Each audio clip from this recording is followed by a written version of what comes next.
मौसमी इन्हें ने लिखा है, प्रणाम अनंत श्री। संपूर्ण स्वीकार को किस तरह जीवन में लाएं। आपने एक वीडियो में कहा कि यहाँ कुछ भी यूं ही नहीं होता, यूं ही नहीं होता। कृपया मार्गदर्शन करने की कृपा करें। मौसमी, ये सच है, यहाँ यूं ही नहीं होता। ये अस्तित्व की, इस जीवन की एक रहस्यमय धारा है जो बह रही है अनेक कारणों से। अस्तित्व का एक ही उद्देश्य है, या कहें उसकी एक ही अभिलाषा है, अपनी उस समग्रता को या अपनी परिपूर्णता के वैभव को अनुभव कर लेना। स्रोत से निकलकर स्रोत से दूर जाना और फिर स्रोत में वापस लौटना, उस अनुभव को उपलब्ध हो जाना। तो जीवन का तो यही उद्देश्य है। अभी इसलिए ही अगर हम इस बात को जब देखते हैं, और मैंने कहा होगा कि यूं ही नहीं होता, तो छोटी छोटी बात भी मायने रखती है जीवन में। उस पर हम अगर ध्यान देंगे, समझेंगे, तो कई सारी चीज़ें हमारे लिए स्पष्ट होंगी। और जैसा पूछा है, समग्र स्वीकार को अपने जीवन में कैसे लाएं। समग्र स्वीकार को जीवन में लाना बड़ी रोचक घटना है। जैसे कई लोग ये प्रश्न मुझसे पूछते हैं, मैं इसकी चर्चा हमेशा करता रहा हूँ। और जो 9 स्टेप्स टू निर्वाणा सीरीज़ मैंने बरसों पहले बोली थी, तो उसमें भी मैंने समग्र स्वीकार का जो सोपान था, सूत्र था, उसको बड़े विस्तार से रखा था। तब से ही लोग ये प्रश्न हमेशा उठाते हैं, ऐसे कैसे स्वीकार कर लें? बीमारी है तो बीमारी स्वीकार कर लें, ये कोई हमारे लिए दुर्घटना है, अशुभ है, उसको भी स्वीकार कर लें, ऐसे कैसे कर लें समग्र स्वीकार? तो मैंने तब भी कहा था, आज भी वही बात कहता हूँ, और वही सच है, उसी को समझना होगा। समग्र, इसीलिए मैंने शब्द उसमें जोड़ा था, नहीं तो स्वीकार काफ़ी था। स्वीकार करें।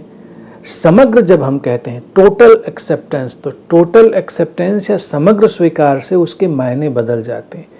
यानी कि इसमें हम अपने अस्वीकार का भी स्वीकार करते हैं। जीवन की कुछ स्थितियाँ, जीवन के कुछ लोग, जीवन में कुछ विचार, कुछ भाव, जीवन के कुछ रंग, जीवन के कुछ ढंग, हम उन्हें अस्वीकार भी करते हैं, नहीं हमारे उस अलाइनमेंट में बैठते उस क्षण। लेकिन जब समग्र स्वीकार की अंतर्दृष्टि होती है, तो हम अपने उस क्षण के अस्वीकार को भी स्वीकार करते हैं कि इस क्षण अस्वीकार ही घट रहा है। गहरे तल पर समग्र स्वीकार है, और गहरे तल का जो समग्र स्वीकार है, जो टोटल एक्सेप्टेंस है, वो हमको ये शक्ति देता है, समझ देता है, स्पष्टता देता है कि हम उस क्षण घट रहे अस्वीकार को भी स्वीकार कर सकें। जब हम अपने अस्वीकार को स्वीकार करना सीख जाते हैं, तभी बनता है समग्र स्वीकार, टोटल एक्सेप्टेंस। तो इस तरह से अगर तुम देखोगे तो ये बहुत आसान है। समग्र स्वीकार में लोग इसलिए झंझट में पड़ते हैं कि कैसे जीवन में लाएं। उनको लगता है नहीं, तमाम चीज़ों का तो अस्वीकार घटता है मेरे भीतर, तो हम कैसे करें? यहीं पर बस छोटा सा पेच है। यह है non resistance, state of non resistance, अप्रतिरोध की अवस्था। अप्रतिरोध क्या है?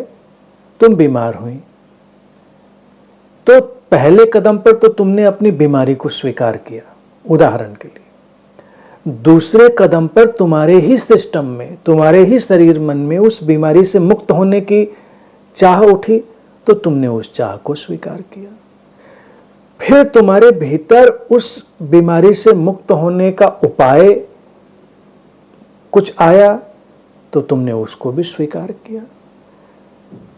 जब तुमने सारे तलों पर इस स्वीकार को जिया, तब वो समग्र स्वीकार बना। लेकिन अगर किसी को लगे कि बीमारी आई, हम इस बीमारी को स्वीकार कर लेते हैं, तो क्या तुम्हारे भीतर उससे मुक्त होने की चाह नहीं उठ रही है? अगर नहीं उठ रही है, बिल्कुल भी लेश मात्र भी कहीं उस चाह का तुम्हें नामो निशान नहीं मिलता, तब तो ठीक है। लेकिन अगर उठ रही है तो उसे भी तो स्वीकार करना पड़ेगा। तुमको लगता है कि कोई उपाय नहीं करना है तो मत करो, लेकिन अगर लगता है कि कोई उपाय उठ रहा है भीतर से तो उपाय तो फिर करना पड़ेगा। यही समग्र स्वीकार और अकर्ता, नॉन डूअर, इसका बस छोटा सा संतुलन है। अकर्ता, नॉन डूअर और समग्र स्वीकार को जब भी हम समझाते हैं तो लोग बस ऐसे ही प्रश्न पूछते रहते हैं, अच्छा तो फिर हम कुछ भी नहीं करें क्या? तो मैं उनसे कहता हूं, जब करना उठ रहा है तो उस करने को होने देना ही अकर्ता है। करना उठा और तुमने करने को रोका तो तुम कर्ता हुए। कर्तत्व भी प्रकट होता है, कर्तत्व भी घटता है, कर्तापन भी घटता है। उसको भी अगर तुमने रेजिस्ट किया, रोका, तो तुम डूअर हो गए, कर्ता हो गए। तुम थके, बोझिल हुए, तुम्हें नींद ने पकड़ा, तुम नींद में गए, पलकें बंद हुई तो तुमने पलकों को बंद हो जाने दिया। फिर तुम्हारी जो थकान थी दूर हुई, नींद पूरी हुई और आंखें खुलने पर आई तो तुमने कहा कि मैं आंखें काहे को खोलूं, मैं कोई करता हूं, मैं आंख नहीं खोलता। मैं तो तुम्हें कहता मत खोलो, लेकिन आंखें तो खुल के रहेंगी। जब नींद पूरी हो गई, जागरण घट गया, तो आंखों में जो जीवन का धक्का है वो खुलने के लिए तत्पर होने लगा, तो उनको खुल जाने दो। उनको तुमने खुल जाने दिया तो तुम समग्र स्वीकार में थे, तुम अकर्ता में थे। लेकिन अगर तुमको भी अगर आप कहते हैं अकर्ता हूं तो मैं काहे को खोलूं, मत खोलो, लेकिन वो खुलेंगी। इसी तरह से जीवन के तमाम तलों पर तमाम घटनाएं घटती, उनको उस परिपूर्णता में स्वीकार कर लेना। तुम किसी कैद में पड़े तो तुमने कैद को स्वीकार कर लिया, लेकिन फिर कैद से बाहर आने का भाव उठा, तुमने उसको स्वीकार कर लिया। तुम्हारे अंदर ये भाव उठा कि इस दीवार को तो तोड़ना है, जिसने मुझे बंद किया है, तो तुमने उस तोड़ने के भाव, तोड़ने की शक्ति, तोड़ने की प्रक्रिया को स्वीकार किया, उसे घटने दिया।